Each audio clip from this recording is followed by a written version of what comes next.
your life purpose. You may be closer to living it than you realize, but there's a big myth out there, a spell that's holding a lot of people back. What is it?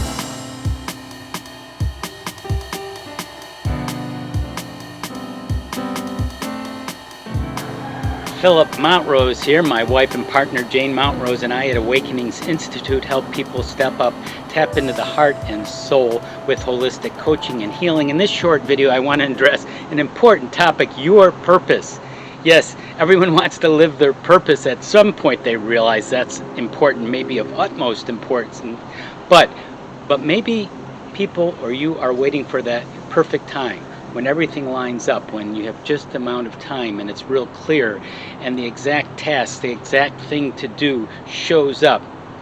Well, there's a problem with that because life purpose is not that confined. It's much more expansive and fluid, as I'll explain.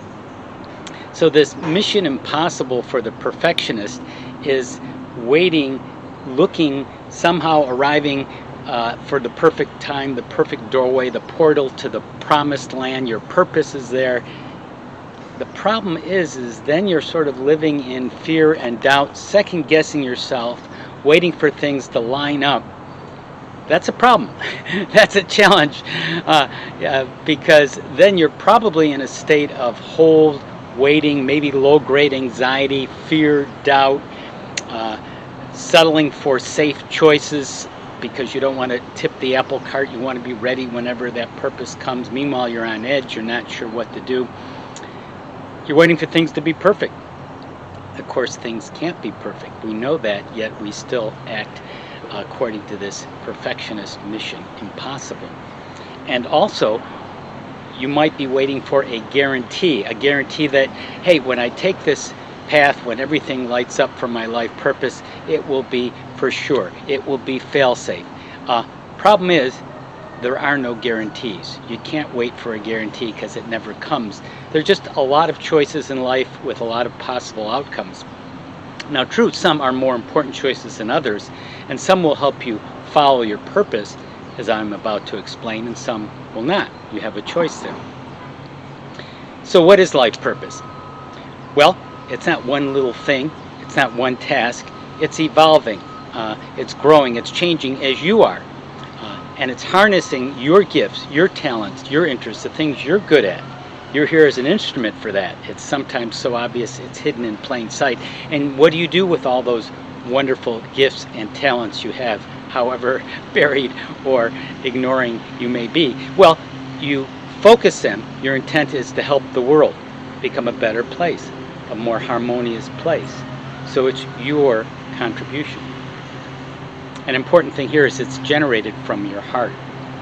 Those creative impulses, that love that issues from your heart. Our life purpose, my life purpose, with my partner and Jay Montrose, we have a sort of a team effort here, a team task companionship going on. So our purpose is to make the world a more loving place where all gifts are honored, including nature's. That's Awakenings Institute, our nonprofit organization's mission statement, using our gifts of communicating through videos like this and our books and publications, our trainings, our blogs, posts, our communications to help people realize from their soul what they're here to do, their life plan, their soul's plan.